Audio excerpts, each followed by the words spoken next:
الحمد لله رب العالمين والصلاة والسلام على سيد الأنبياء والمرسلين محمد وآله وأصحابه أجمعين أما بعد فأعوذ بالله من الشيطان الرجيم بسم الله الرحمن الرحيم قوا أنفسكم وأهليكم نارا. بیٹھ جاؤ. سب سے پہلی بات آپ یہ ذہن میں رکھیں کہ کچھ باتیں بہت ہی مختصر انداز میں آپ کے سامنے پیش کرنا ہے. یہ کوئی بیان اور تقریر نہیں ہے. والدین کے لیے کچھ باتیں، اسی طرح بچوں کے لیے کچھ باتیں، اور یہ جو ہمارا پروگرام ہوا ہے اس پروگرام کے لیے بیٹھ جاؤ. شور نہ کرو، جو شور کر رہے ہیں ان کو خاموش کر دو. رک جاؤ بیٹا، رک جاؤ. یہ پروگرام جو ہوا ہے یہ کوئی 10 منٹ کا، 10 دن کا، یہ کوئی 20 دن کی محنت نہیں ہے. یہ جو محنت ہے یہ بہت دنوں کی محنت ہے. اس کا اندازہ ان کو ہوتا ہے جو بچوں کو پڑھاتے ہیں. بچوں کو پڑھانا یہ بڑا مشکل کام ہے. اتنا لمبا پروگرام ہوا اور بچوں نے بہت ساری باتیں سنائی. یہ یقیناً بڑی محنت کے بعد ہوا ہے. جنہوں نے محنت کی ہے، مولانا اقرار صاحب اور دیگر جو امام صاحب ہے، اس کے علاوہ جن حضرات نے بھی محنت کی ہے، بس آپ سے ہماری گزارش ہے کہ ہماری کچھ باتیں آپ غور سے سنیں، مستورات بھی سنیں اور مرد حضرات بھی سنیں. یہاں پر بہت سے علماء کرام تشریف فرما ہیں، پرانے بھی ہے اور ہمارے ابنائے قدیم بھی ہے. میں آپ حضرات کے سامنے کچھ بیان نہیں کرنا چاہ رہا ہوں. بہت سارے لوگ آئے ہیں اور بہت سارے لوگوں نے پروگرام غور سے سنا ہے. میں کچھ دل کی باتیں تمام علماء کرام کی طرف سے، اسی طرح میں اپنے کچھ آنسو آپ حضرات کے سامنے پیش کرنا چاہتا ہوں. وقت زیادہ ہو گیا ہے اور ہم لمبی بات نہیں کرنا چاہتے ہیں اور نہ کر سکتے ہیں. بس ایک درد ہے امت کا. رات کی کچھ اللہ کے سامنے رونے کے لیے کچھ باتیں ہیں جو میں پیش کرنے جا رہا ہوں، لیکن ابھی کر اس میں پا رہا ہوں کہ اس لیے کہ شور بہت ہو رہا ہے.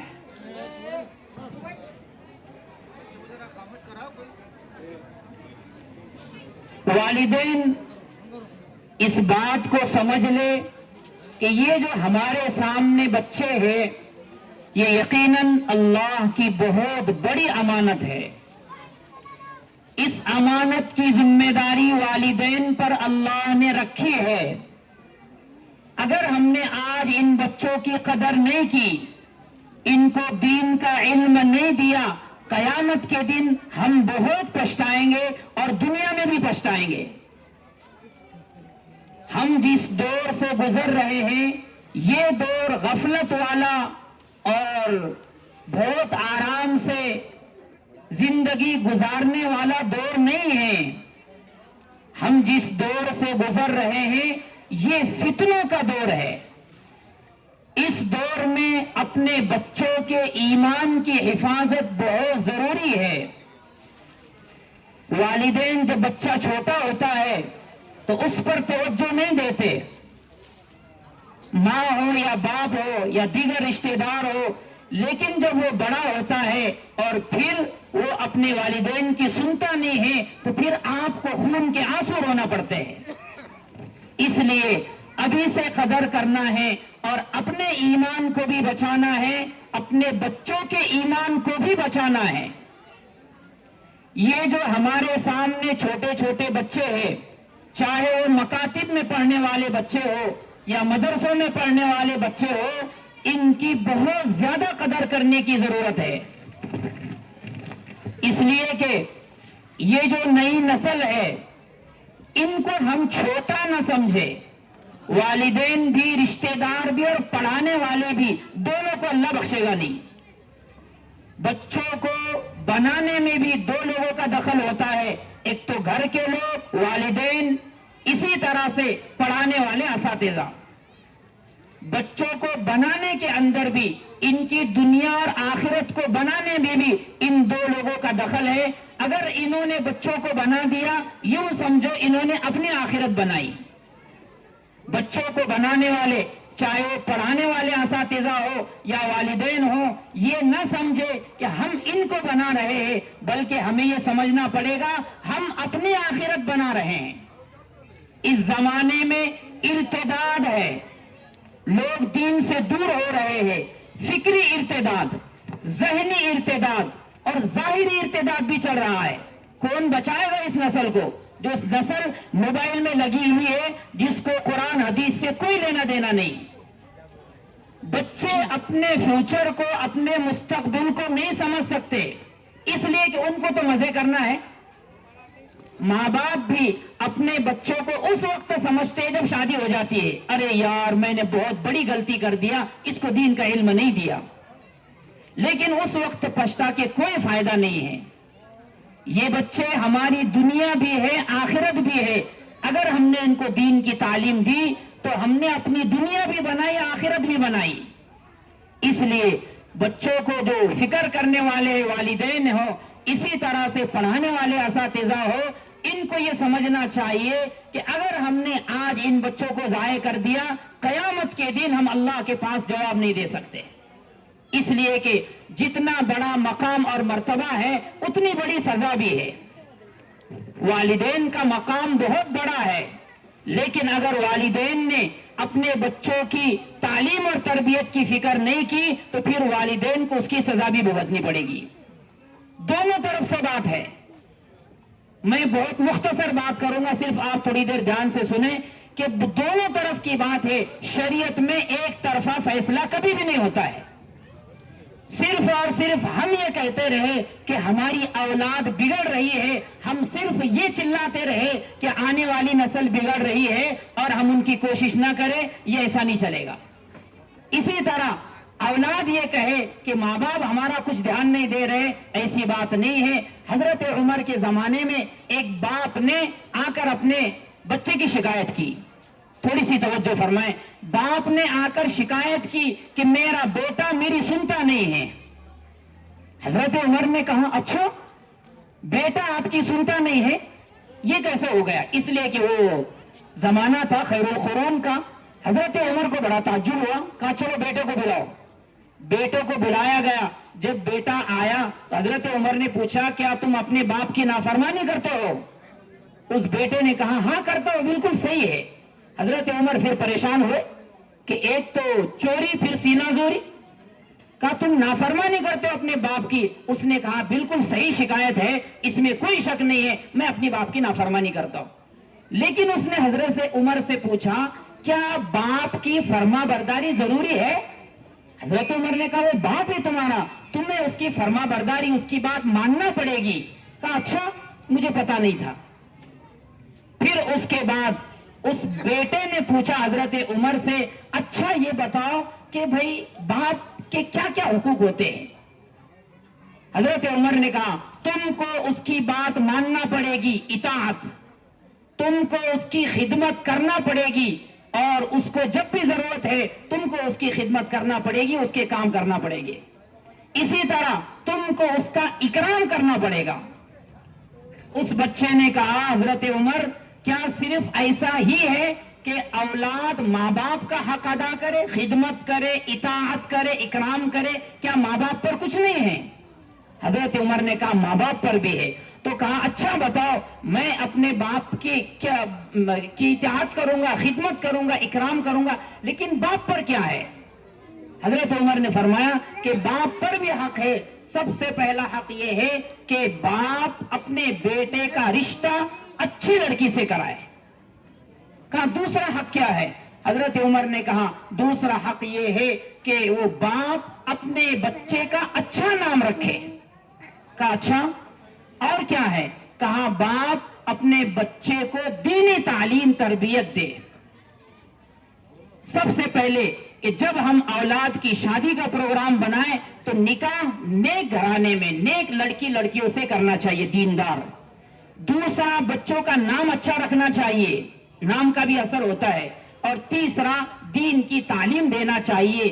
یہ مکاتب، مدارس، علماء جو آج ہمارے زمانے میں نظر آ رہے ہیں، اللہ واسطے ان کی قدر کرنی چاہیے. اس لیے کہ پہلے زمانے میں ایمان کو بچانے کے لیے اصحاب کہف کے لیے غار کو بنایا گیا تھا. ہمارے زمانے میں مکاتب، مدارس، خانقاہ، دعوت و تبلیغ یہ ایمان کو بچانے کی غار ہے. اگر جس حالت میں بھی ہے، کمزوریاں ہر جگہ ہے، علماء میں بھی ہے اور کہ ہر شعبے میں ہے، لیکن ان کمزوریوں کے باوجود پھر بھی آج یہ ہمارے لیے مکاتب، مدارس، خانقاہ، دعوت و تبلیغ یہ بہت بڑی نعمت ہے. ورنہ ایک وقت آئے گا یہ بھی نہیں رہیں گے. مولانا خالد سیف اللہ نے کہا تھا کہ کسی موقع پر ابھی کہ 50 سال کے بعد اگر ہم نے مکاتب کو مضبوط نہیں کیا، والدین نے اپنی نسل کی فکر نہیں کی، 50 سال کے بعد ہماری نسل سب مرتد ہو چکی ہوگی.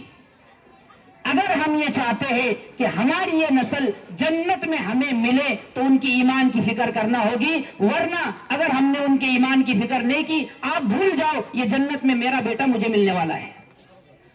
اولاد بھول جائے کہ آنے والی نسل ان کی اولاد ان کو جنت میں ملنے والی. اس لیے کہ انسان صبح کرتا ہے مومن ہوتا ہے، شام کرتا ہے کافر ہوتا ہے. یہ جو دنیا کی لسٹ ہے اس کا اعتبار نہیں ہے، اللہ کی لسٹ کا اعتبار ہے. اس لیے بہت زیادہ ضرورت ہے اس بات کی کہ ہم اپنی نسل کی فکر کریں، مکاتب کو مضبوط بنائیں، ورنہ دوسرا کوئی راستہ نہیں ہے. مدارس کو مضبوط بنائیں، دعوت و تبلیغ کو مضبوط بنائیں، خانقاہوں کو مضبوط بنائیں. اور جس حالت میں بھی ہے، ہزاروں کمزوریوں کے باوجود یہ شعبے ہمارے لیے اللہ کی بہت بڑی نعمت ہے. ورنہ ایک وقت آئے گا یہ بھی نہیں رہیں گے. اس لیے ہمارے لیے ضروری ہے کہ ہم اپنی نسل کی فکر کریں. تو بات یہ چل رہی تھی، حضرت عمر نے جب ان سے پوچھا کہ تمہارے باپ کے بھی حق ہے، اس لڑکے نے کہا کہ حضرت عمر میرا یہ باپ ہے، اس نے اچھی لڑکی سے شادی نہیں کی، بدنام زمانہ لڑکی سے شادی کی، یعنی میری ماں اچھی نہیں ہے. وہ پریشان ہو گئے، ماں کو ایسا بول رہا ہے، کہاں صحیح ہے. پھر اس کے بعد اس نے کہا کہ اس باپ نے میرا نام اچھا نہیں رکھا، میرا نام اس باپ نے رکھا ہے جعل، اور جعل کا مطلب ہوتا ہے گوبر کا کیڑا. جب اس نے میرا نام جعل رکھا ہے، گوبر کا کیڑا رکھا ہے، تو ظاہر سی بات ہے اس کا اثر ہونے والا ہے. تیسری بات، دینی تعلیم مجھے کچھ نہیں ہے، مجھے کچھ پتا نہیں دینی تعلیم کیا ہوتی ہے. مجھے یہ بھی پتا نہیں تھا کہ باپ کا اکرام کیا جاتا ہے. حضرت عمر نے، اگلا جملہ سننے کے قابل ہے، حضرت عمر نے اس باپ کو مجلس سے بھگا دیا، چلے جاؤ یہاں سے، تمہاری کوئی شکایت قبول نہیں ہوگی.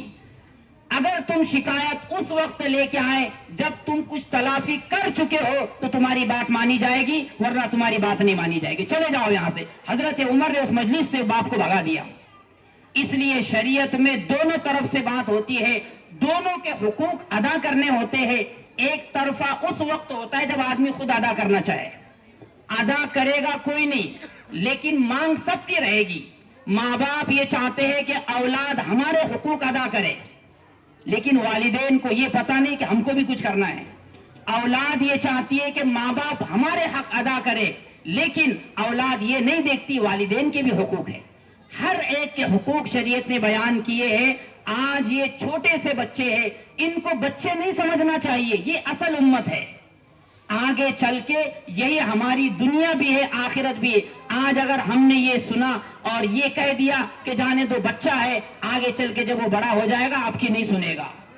اس لیے ہمارے لیے بہت زیادہ ضروری ہے کہ ہم سوچیں ہم کس راستے پر چل رہے ہیں. موبائل نے بچوں کو برباد کر دیا ہے. اس لیے بچہ رو رہا ہے، کچھ نہ کچھ تو شکل بناؤ، کچھ نہ کچھ تو سوچو کہ وہ بچہ، ہمارا بچہ موبائل سے، چھوٹے چھوٹے بچے ہیں، یہ موبائل کی وجہ سے ان کے دماغ بھی کمزور ہوتے ہیں، آنکھیں بھی کمزور ہوتی ہے، اور بڑوں کے لیے بھی بہت سارے نقصان ہیں. ضرورت کی چیز ہے، ضرورت کے وقت جتنی ضرورت ہے اتنا ہی استعمال کرو، اس سے زیادہ نہیں. اس لیے ہم آنے والی جو ہماری نسل ہے اس کو اگر ہم بچانا چاہتے ہیں تو ہم کو مکاتب کو مضبوط کرنا پڑے گا، ہم کو مدارس کو، خانقاہوں کو یہ جو ہماری محنت ہو رہی ہے یہ کافی نہیں ہے۔ ابھی تو ایسا ہے کہ جیسا چل رہا ہے چلنے دو، ایسا نہیں ہے، بلکہ محنت اور بڑھانی ہے۔ اس لیے ہماری آپ سے بہت ہی مؤدبانہ درخواست ہے کہ آپ اپنے بچوں کو دین کی تعلیم دے، انہیں ایمان کی تعلیم دے، اور ہم اس بات کی کوشش کریں کہ یہ ایمان بچنا چاہیے، اس لیے کہ فتنے فساد کا دور ہے۔ صرف 2 باتیں بیان کر کے میں اپنی بات ختم کر دوں گا۔ اس فتنے فساد کے دور میں اس کا کیا حل ہے؟ مفتی رفیع صاحب بہت بڑے عالم ہیں، مفتی اعظم ہیں، انہوں نے لکھا ہے اس زمانے میں 2 حل ہے۔ نمبر 1 خود اعتمادی، ہم کو اطمینان ہو، یقین ہو کہ ہم نے جو دین قبول کیا ہے الحمدللہ وہ سب سے اچھا دین ہے، دین اسلام کا حسن کہیں نہیں ملے گا۔ اس پر ہمیں خوش ہونا چاہیے اور اعتماد ہونا چاہیے کہ ہم حق پر ہے، اور اس کے خلاف جو بھی ہو ہم برداشت کریں۔ ایک وقت کی روٹی ہمیں نہ ملے چل جائے گا، لیکن ایمان نہیں جانا چاہیے، اس لیے کہ آخرت میں جو سب کچھ ملے گا ایمان اور یقین کی وجہ سے۔ اگر ایمان ہمارا دنیا سے ختم ہو گیا تھا اور ہم دنیا میں اگرچہ ہمارا نام مسلمان کا تھا لیکن ایمان ہم نے نہیں بچایا تو پھر بخشش نہیں ہوگی۔ دوسری چیز، ہمیشہ دعاؤں کا اہتمام کرنا چاہیے۔ اللہم انی اعوذ بک من الفتن ما ظہر منہا وما بطن، اس طرح کی دعائیں ہمیشہ ہم کو کرنا چاہیے۔ یہ کام ہم کریں گے اور اپنے بچوں کی فکر کریں گے تو انشاءاللہ آنے والی نسل ہماری ایمان پر باقی رہے گی۔